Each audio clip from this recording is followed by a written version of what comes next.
a really wonderful educator to do something called experience before information.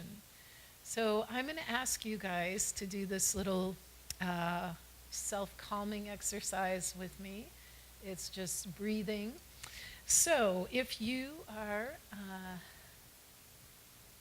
comfortable where you are, you might just close your eyes and lean back in your chair as much as you can. And I'm going to ask you to think about your breath like a roller coaster. Not that you're on a roller coaster, because that might be stress inducing, but inhaling and going up a hill. If your eyes are still open, you can do, and the little pause at the top of the breath, and exhaling and watching the roller coaster go down the hill, or the line go down, and the little pause at the base. And if you would just do that for a few breaths, just watching the breath.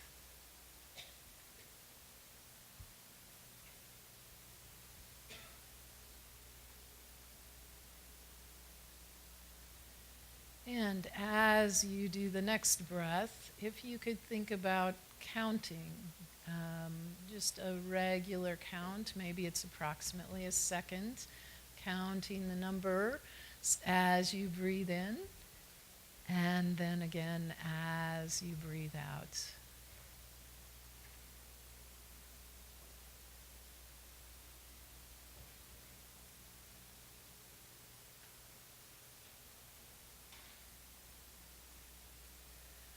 And as you do that, we're trying to find about an equal number for the breath in and the breath out.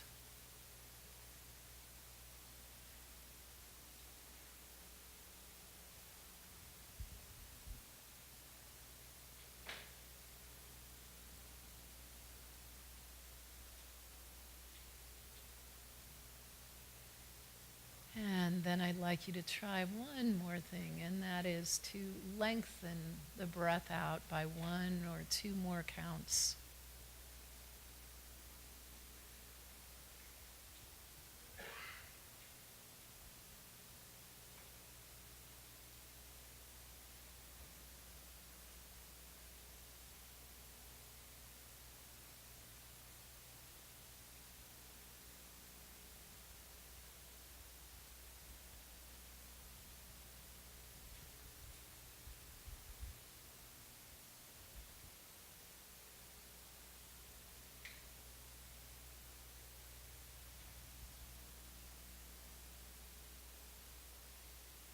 And with your eyes still closed, you might just see how the tops of your shoulders are feeling and your jaw.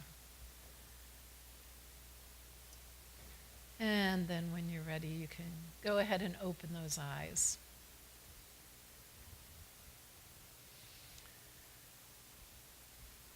So I am amazed at what that very small couple of minutes of doing that changes to my physical and emotional state. And so wanted to start by sharing that with you today. Hope you guys got a little sense of relaxation from that too. So resilience, what I'm going to be talking about is the ability to bounce back from stressful events, which are demands made on your resources. And the ability to keep calm and recover quickly in the face of criticism, daily hassles, and major life changes. And so, of course, everybody needs this help in being resilient. However, dealing with a chronic illness or being a caregiver also adds additional stressors to your life. Okay. So, let's see, let me see if I can go back here. So this ability to bounce back is something that's been studied quite a bit in recent years. And at Turning Point, where I work, we found that there are 10 10 qualities or 10 facets of resilience, and I'm going to be getting to those later. But first, I want to share some information about the autonomic nervous system, what happens in the brain when we experience stress, and why it is so important to recognize what's going on and try to engage this relaxation response. So this fight or flight mode that we have gets turned on very easily. And one of the old biofeedback techniques used to be a palm thermometer, or a mood ring did the same thing. It would measure the temperature of your palm. As we go into a fight or flight mode or a stressed out place, our hands and feet get cold. You may have noticed this in yourself. Our blood moves to our major muscle groups. Our blood pressure and heart rate increase. Our breathing becomes shallow and fast. Pupils dilate and saliva thickens. Now, this was very useful when we used to walk out of our cave and have to deal with a lion. However, because, even something like blood leaving the hands and feet and capillaries, if you were to get cuts, you would be much less likely to bleed out from that injury because your blood has moved to more internal muscles in the body. The saliva thickens so that we don't choke on our saliva if we're running or fighting. So very adaptive thing that our body does. However, today we rarely run into those immediate threats to our physical safety.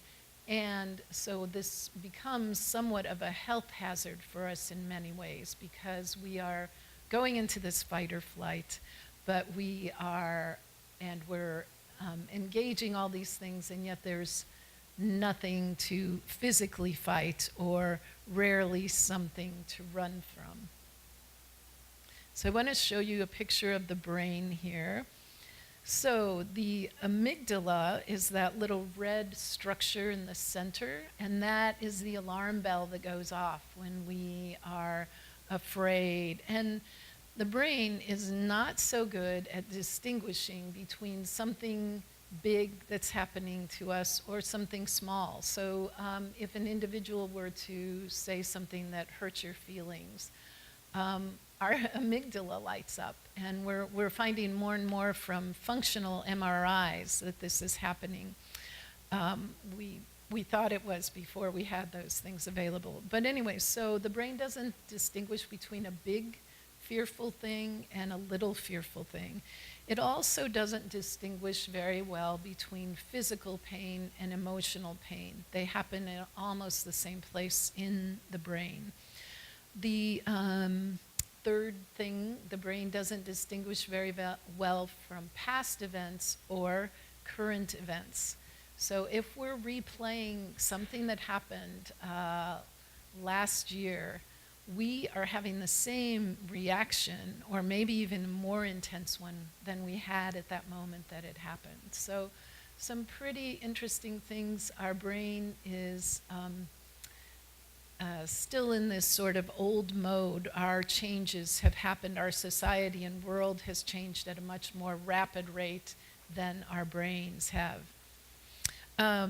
So I wanted to also recognize how the brain has evolved over the last several million years. That purple area in the front didn't used to be there. And that is the place that puts the brakes on an angry reaction, that helps us empathize with another person, that helps us slow down and communicate. So our brain used to weigh about 1.5 pounds, and now the brain weighs 3 pounds. But the new structure is that purple area. And primates have that area also, and it isn't as well developed, but they have it also. So pretty interesting that the brain has evolved somewhat and helps us in our relationships with others. So Um, yeah, let me head on here. So here's what happens. The sympathetic nervous system becomes engaged when we feel pain, when we are fearful, when we feel excluded or unappreciated. And the amygdala, that little red structure, goes ding, ding, ding, problem. The hypothalamus sends out this call for hormones, and adrenaline, cortisol, and norepinephrine flood the body and causes lots of systems in the body, our digestive tract, our immune system, to not function as well. Our hippocampus stores a memory of that event and also kind of puts brakes on it a little bit. Now, when the other system, there are these two parallel systems, the sympathetic nervous system and the parasympathetic, and this is the opposite. And these two parallel systems can be functioning at the same time, but we want to try to be in this parasympathetic nervous system, which is sometimes called rest and digest. And I don't know if you've ever had a difficult situation happen, like after you ate lunch and your stomach, it just stops working. There's like a rock of food in your stomach. So it's interesting to me that rest and digest does seem very true. When we are relaxed, our digestive system works much better, as does our endocrine system. So here's what happens if we feel loved or valued or undisturbed by a threat in our world. Oxytocin and natural opioids are released into the body. There's a sense of ease and relative calm, even bliss sometimes. Endorphins, other natural opioids, and nitric oxide combine, and they kill bacteria, relieve pain, and reduce inflammation. So I think this is especially important for people who are dealing with pain, to know that being in that parasympathetic nervous system, the rest and digest, is going to allow your body to deal with that pain a little better, cope with that pain. Let's see. I'm going to see if I can go back here. Oh yeah, here's a drawing that really, for me, shows how similar this social pain and physical pain are, where they are located in the brain, where we feel them. And then on the right, it shows where the part in the brain that sort of mediates that helps us calm down either that physical pain or that social pain. So that area is quite overlapped. So again, important just to see that in a drawing, I think. Oh, I do want to say, I also, when I look at this, all of a sudden the opioid crisis makes a lot more sense, because those opioids that are taken are creating this sense of wellness and feeling loved and safe in the world. So interesting that we're at a time when many people are feeling not safe or not connected to other human beings, that we do have this opioid crisis. There's another way of looking at the brain that is just like taking your hand, and this center part is sort of seen as the primitive or limbic system lizard part of your brain. The next layer out is the mammal that seeks pleasure, that is drawn to food and things that look appealing and disgusted by things that do not. And the outside of the brain is the one, or the prefrontal lobe too, that is about relationships and our need for connection. When we are alone, our hormones change and we are not functioning as well in our endocrine system after a couple days alone. So the importance of social support, which you guys are all experiencing here, is crucial.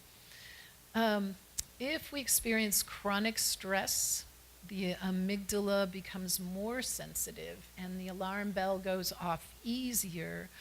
Cortisol, which is one of the hormones that's released, kills cells in the hippocampus and gradually causes it to shrink. And the hippocampus helps you put things in perspective, calms down your amygdala, tells your hypothalamus to stop the stress hormones.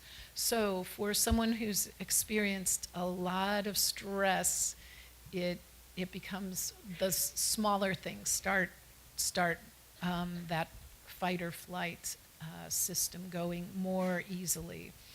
So another important reason to recognize stress happening earlier and trying to cope with it. So rumination, this for me is maybe one of the more critical things. It is the tendency to repetitively think about the causes, situational factors, consequences of one's negative emotional experience. So, it comes from the word ruminant, a cow that has 4 stomachs and is going, re-chewing whatever that experience is. So, also rumination can include this worry about the future, what if scenarios. Now, it's very important for all of us to problem solve in our life, to think about finances, to plan, all of those things. However, rumination isn't an effective way to do that. It is getting into the emotional cycle of worry or fear, and it sends our body into fight or flight. So it's really important to recognize that happening. And one of the ways of doing that is to have this sort of witness out there. I saw a bumper sticker one time that said, "Don't believe everything you think." And, this witness who says, what am I thinking right now? And is that helping me or harming me? So, I love this Mark Twain quote. I've had a lot of worries in my life, most of which never happened. And great sense of humor there with that idea of ruminating about the future and what if, what if, what if. So all this so far has been pretty stressful news in itself, to know how the body goes into fight or flight. One neuroscientist says, your brain is like Teflon for the good things that happen to you and like Velcro for the bad. Those stick in the brain. The brain has this negativity bias built in because our ancestors, the ones that survived, were the ones that were very vigilant and looking out for danger all the time, not the ones that were gazing up at the clouds seeing animals or whatever. So, but the good news is neuroscience has discovered the brain is highly plastic, and throughout our lifespan. There have even been studies with people over 65, and they see new neural pathways, new cell growth can happen, especially in people who work on self-calming and meditation.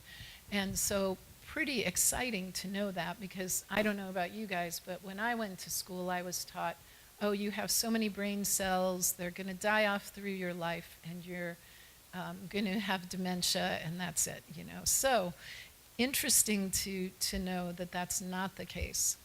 And what this also means is that even habitual thought patterns of negativity or behaviors that are not helpful to us can be reversed, can be changed.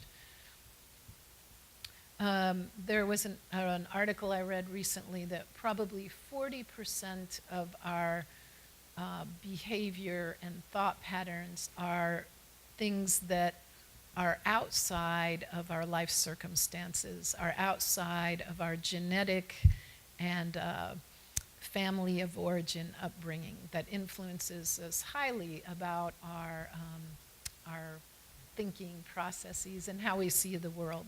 So anyways, 40% is quite a bit, and we can do a lot to enhance how we view the world. So there's a lot of little writing on this, but I want to draw your attention to that wheel more towards the center. And through looking at resilient people who recover from very difficult situations, these are the 10 characteristics, the 10 facets that are there. And again, these can be learned. They're not ones that are just, you're either an optimistic person or you're not. Optimistic thinking can be trained in ourselves. Also, these lists always scare me of like 10 things, oh my gosh, I'm already doing these 10 other things over here to be a better person or to eat better or whatever.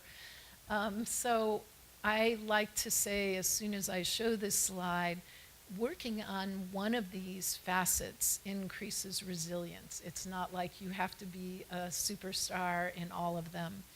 So it's kind of great to look at that. And, social support is a big one, which again, you guys are enhancing by being at this conference. So I do have handouts of these, which I'm going to give out at my later session, but even if you can't come to that and you want a copy of this, it's really nice to post somewhere, the bright colors, and also just a reminder of, like, on a daily basis, what can you do that's going to be fill your bucket a little bit? What can you do that's going to enhance your well-being today? So self-calming is on that, one of those facets, and I think one of the most important ones, because on a daily basis our negative emotions get triggered by being hurt or frustrated or dealing with insurance, whatever it might be that triggers our fight or flight system. So what we did a moment ago with just breathing for a few minutes can do so much for calming the body down. Also, if sometimes breathing doesn't feel like the right thing to do, daydreaming often has the same response in the body of thinking about a fond memory. And our brains, again, want to go to the things that are wrong, to start fixing. That inner limbic brain wants to say, what are the dangers? What do I need to be anticipating? But if we're able to do that relaxation and engage our parasympathetic system, we are going to think better, we're going to relate to other people, we're going to feel better. So important to do that. Mindfulness, closing the eyes to check in with sensations and emotions in your own body. It's another way of engaging that self-calming. Mindfulness can also include attention to the 5 senses. So even with your eyes open, noticing, the colors in the room, the sound outside of chairs going by on a cart, just noticing and thinking, what are my 5 senses? Am I hot or cold? Can I feel the texture of something on my skin? So those things also just settle the body and calm the body. Past, present, and future states. I say this because there's some evidence that reliving things from the past encourages depression. There's not much we can do about things that have happened and I'm talking about a negative situation, not the daydreaming good thing that sends us into calming behaviors. There's also living in the future, thinking about the future sends us into an anxious state. That what if this happens? What if this happens? So the present is where we can find the most calm state in our body. Daily meditation practices are wonderful. They're the ones that for people who are able to meditate 30 minutes a day, that could be divided into 2 or 3 sessions. They're the ones that they're seeing the most brain change in, where there's the prefrontal lobe is increasing in density. So the place we feel happy or well or safe is activated. Now, not everybody can fit that into their life. So just like a while ago, people were saying, oh, you have to exercise for 30 minutes a day and your heart rate has to be up. No, that is no longer seen as true. Just accelerating the heart rate for a short time is even seen to have benefits. And self-calming for short times is seen to have benefits to us also. So again, I want to say that even these little steps are important. So, emotional expressiveness. I want to do a little work here on this one or a little exercise on this one. I don't know if anybody saw the movie Inside Out. It was an animated cartoon supposedly for children, but it was a wonderful exploration, and it sort of had this message that if you try to repress certain emotions, you can't function. You have to have all of them working together in order to, or all of them recognized in order to be a healthy person. So these are the 7 basic emotions that are identified by a man that's at Stanford who has looked at different cultures and what emotions exist across cultures. So anger, sadness, grief, fear, disgust, love, and joy. And he says, well, someone will come up with another emotion and he'll say, well, that's a combination of blah, blah, blah, and blah, blah, blah. So interesting that these are universal. And so with difficult emotions, again, this brain of ours likes to hang on to them, likes to dwell on them, and that sends our body into fight or flight. So what we want to do is be able to recognize, label, and feel that emotion, and then move on. And with positive emotions, we want to try to stay with them longer if possible. So I am going to ask you guys to, again, do a little eyes closed exercise. And I'd like you to think about a difficult emotion that may have come up for you in the last few days. And I'm going to name a few. It could be any of these: anger, sadness, grief, fear, disgust. Could be others, hurt. Your feelings are hurt by something that happens. It could be guilt. So I'd like you to just recognize that emotion for a moment. And I'd like you to let go of the story of how that happened, how that emotion came to be, and just go to the feeling. And if you can, I'd like you to give it a color and a shape.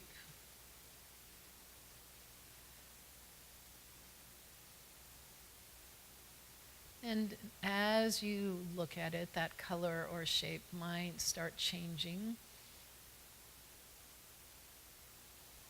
And if the story comes up about the emotion, let that go and just come back to the pure emotion itself and how it felt to you.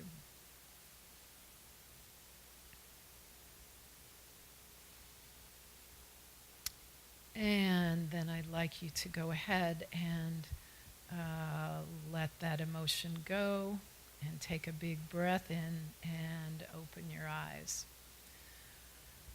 So I don't know if that worked at all for you, but it's worked for me a few times when I've, gotten mad at my husband because I didn't feel he was listening to me.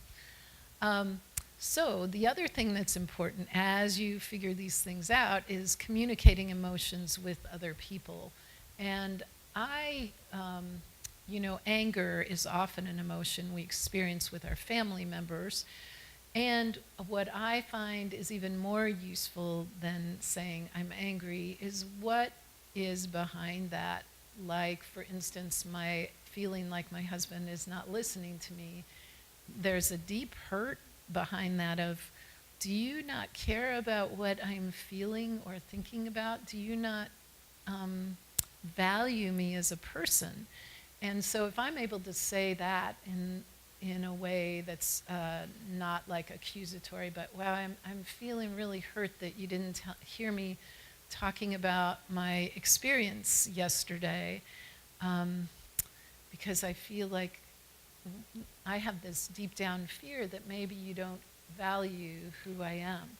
And of course, instead of me saying, I'm really angry because you didn't listen to me, that is more likely to bring about a response that is, oh, of course I care. And I heard this one part, and I was kind of stressed out about my job. Can you tell me again? Because I really do want to hear this.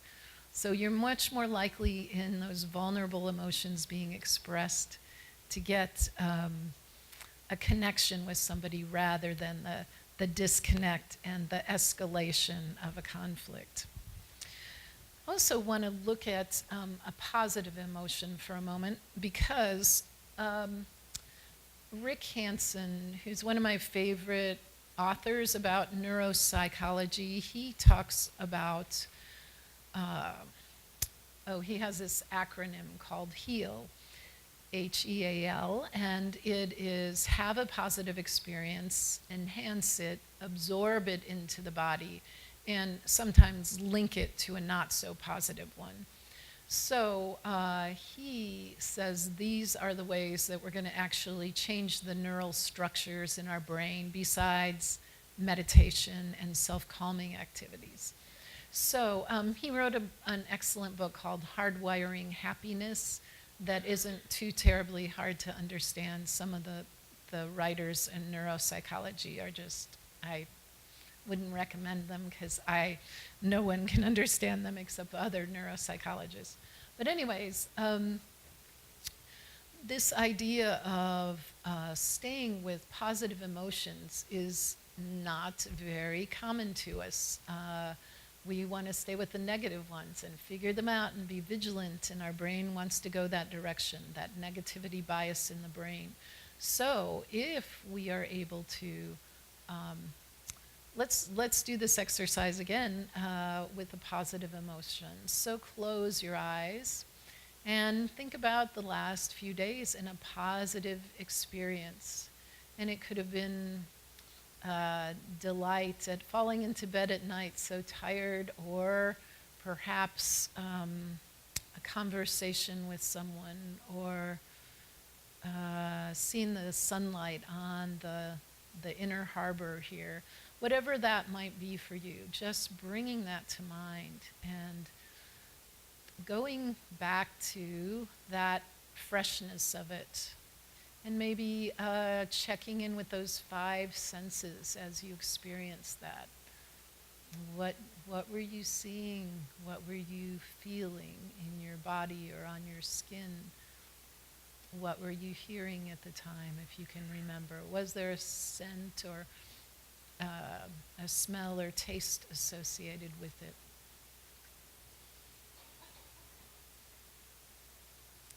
And I'd like you to just keep that in your mind, even when your mind wanders, of coming back to that memory.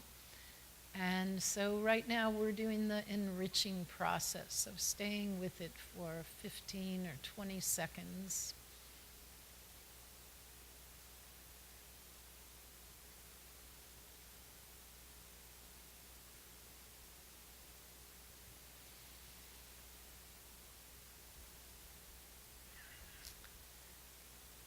And then let's go on to the absorbing it.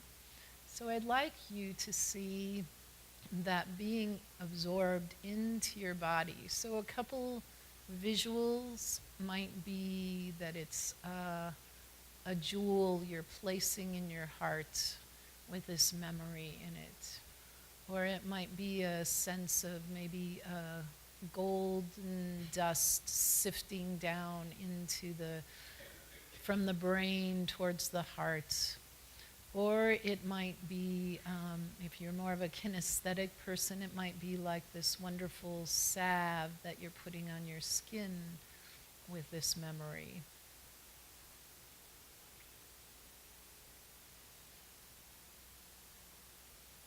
And just let that feeling sink into you as you sink into the memory of it.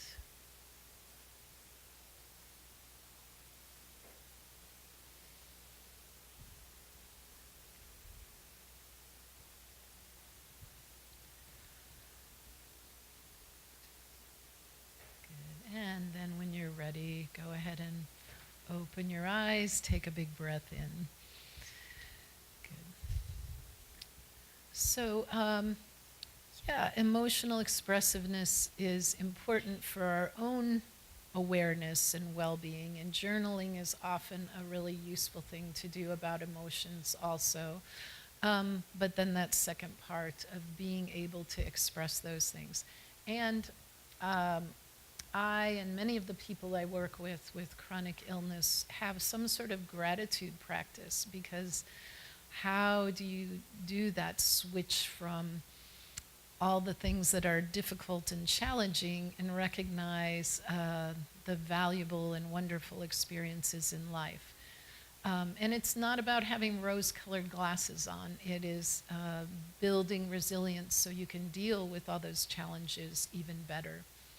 There's a phrase called neurotic stupidity that happens when we're under chronic stress, where we become much less able to problem solve, to focus and pick up information in our immediate environment.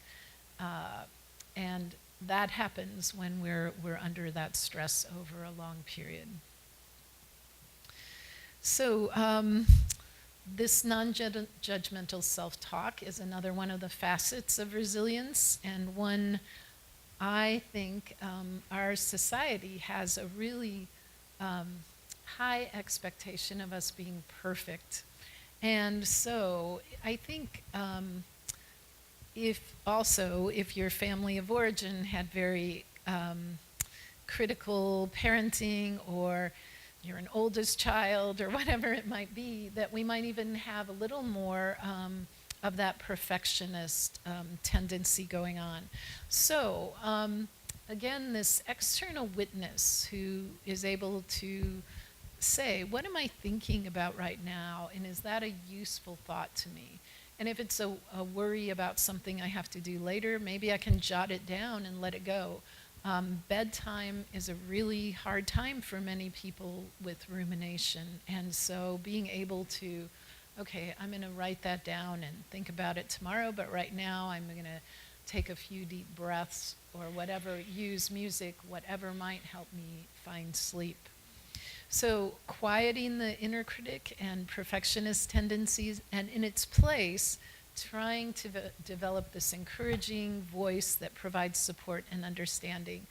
It's almost like the best parent in ourselves. How do we bring that out? And I've started doing my self-talk out loud when I have to drive about 45 minutes to and from work. And it's a very wonderful time in the car. Nobody knows I'm not on the phone.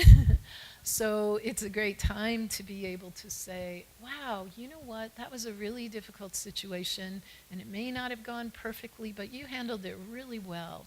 Or, you know, I want to just recognize some of your strengths right now.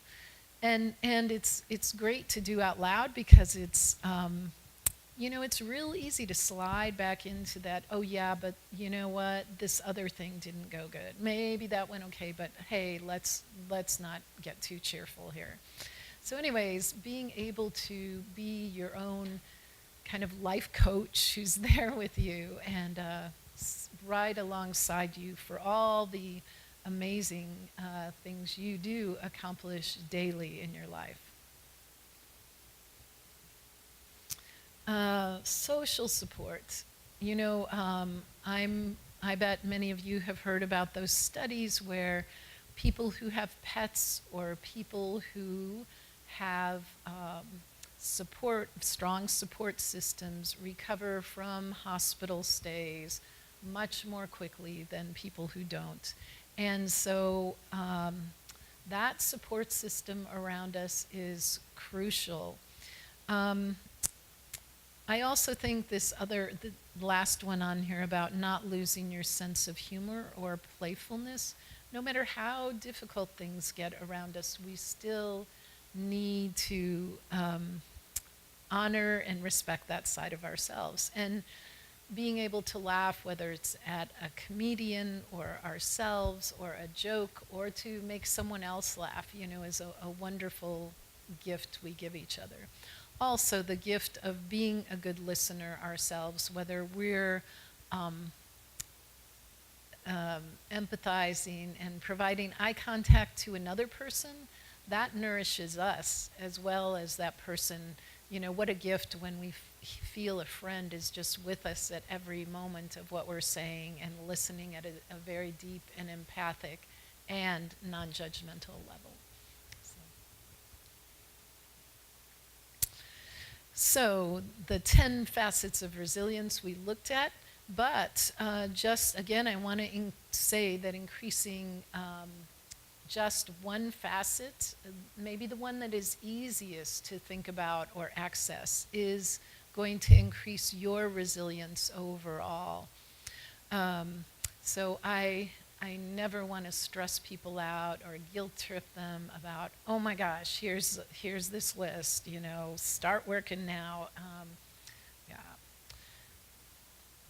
So here's a summary of we can influence our autonomic nervous system. We have those two parallel systems, the parasympathetic, which is the calm, the rest and digest. We have the sympathetic, kind of not so well named because it is not sympathetic to us. It sends us into fight or flight and causes inflammation to increase in the body, causes pain to increase, our immune system shuts down, and that is a place where our other systems in the body don't work as well because our energy is all going to that fight or flight and getting us ready to fight the tiger that is not there. And in turn, why this is important to be able to get to this self-calming, relaxed state, resilient state, is that not only does it influence our mood, it influences the physical systems in the body and our interactions with each other. The third point I just want to reiterate is that our brains are so highly plastic that we're able to now see with functional MRIs that what happens when people are able to engage self-calming behaviors, engage with our support system, remember a beautiful experience, that all of those things are going to cause the frontal lobes in the body to, if we do that on a regular basis, to grow, and that plasticity is important for us because the other one is some degradation that happens in our brain and causes us to respond even more negatively to the fight or flight situations that happen, to the triggers that happen around us. And finally, the really important part today, I think, is that resilience can be learned by increasing just one facet. And, there's so much information out for people today about, how to live well in the world. But this is even things we could start teaching grade schoolers, how to self-calm, how to build resilience. So pretty important point there. So I have a little bit of time that I can take any comments or questions you guys might have. Questions? Did you have a slide on the 10 points of Yes. resilience? Could you just put that up Yes. again? Thank you. Uh-huh. And, oops, there it went. I also have a handout of this if you would like a copy. I was late to the party here, but um, as I sit here with my two children on their cell phones, uh, have you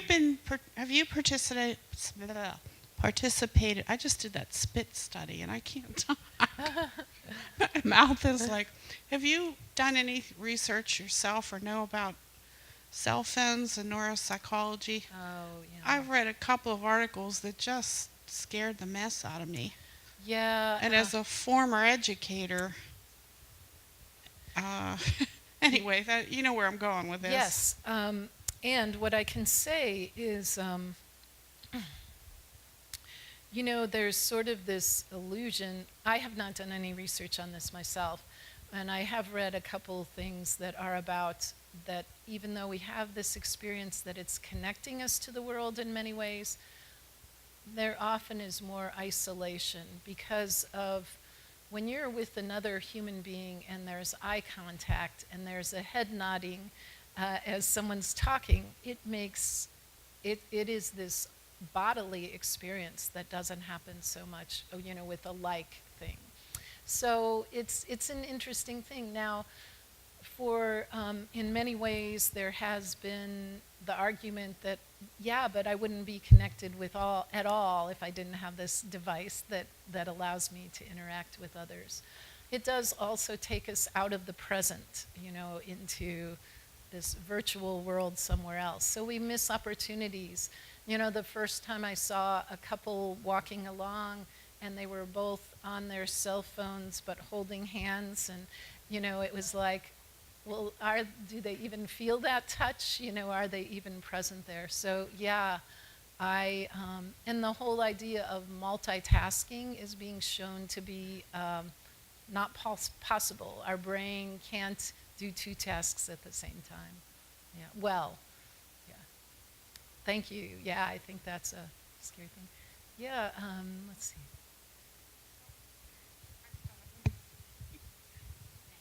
Was there some? I had one too.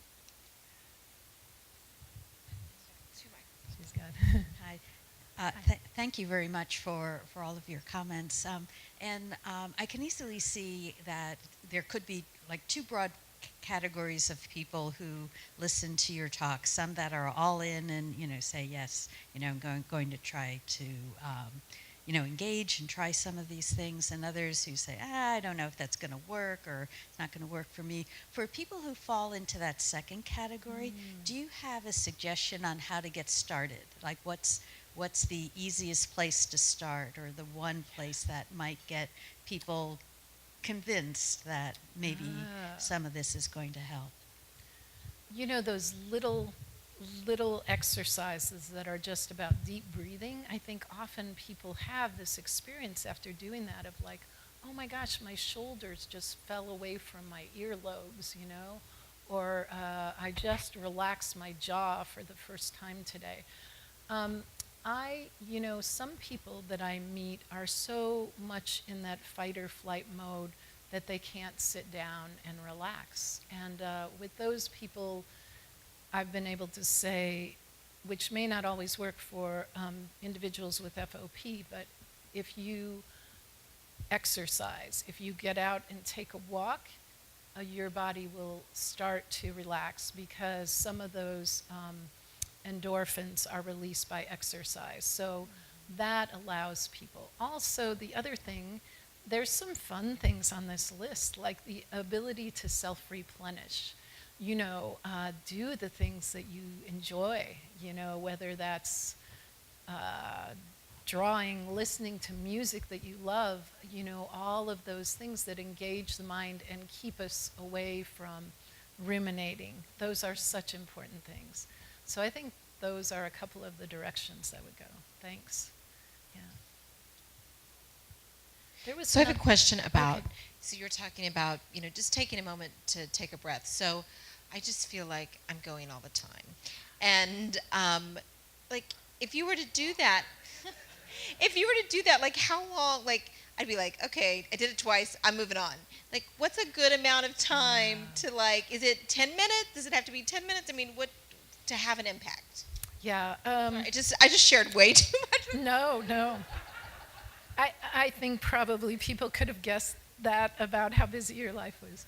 But I think, first of all, those little pauses are important. Like I now use a red light as a time to breathe.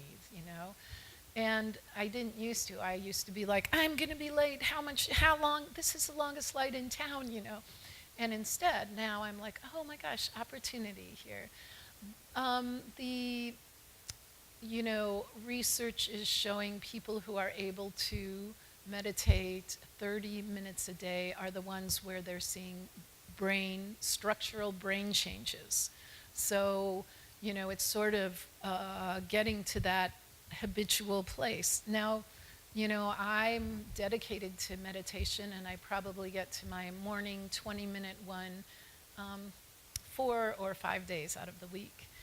So again, I have to not be a perfectionist who says, you only meditated 4 or 5. I meditated 4 or 5 days in this busy life. Congratulations, Susan. So yeah. That's good. Other questions? This woman had a question in the red. Yeah. I just want to say I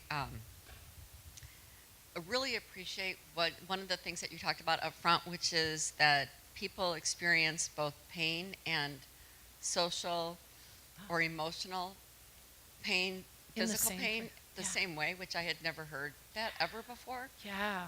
And the fact that it's processed the same way by the individual, that it is affects the same part of the brain, and that the same part of the brain is included in the recovery, and that when you, I certainly have always heard that when you have physical pain that you're in fear for some reason, that you go into fight or flight, but I didn't realize that could happen emotionally and socially too.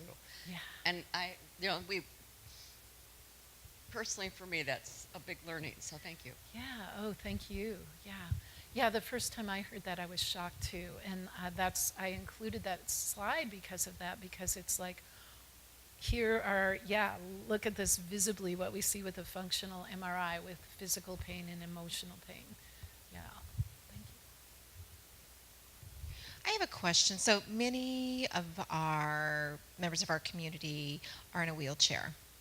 So would you consider even just getting out? So there's someone in our community, she posts on Facebook all the time, Nancy Sandos, she's one of our founders. She is out, she lives in Michigan with tons of snow. Every single day she is out with her dog, and she is walking that dog in her wheelchair. So with the same impact, even though she's moving in a wheelchair, is that still going to have the same impact for her as exercise and self-care would? It's sort of like you modify to do whatever you Right. can. And yes, I would say not only is she out there in the wheelchair moving, but she's also with her dog, social Right. support, and sunlight has a big impact on us. And even on a cloudy day, it is brighter outside than it is in this room, so Right. that is important for serotonin in the brain gets triggered when we're out in that sunlight. So yeah, that's a great thing, great That's a great practice. idea. Yeah, Okay. thank you. That's good. Other questions? Okay. Well, Susan's going to be doing a couple other sessions this afternoon, so if you want to dive deeper in with her, you'll have a great opportunity to do that. Thank you for making the trip from Thank Kansas you. City. Thank So you very very good. much, you guys.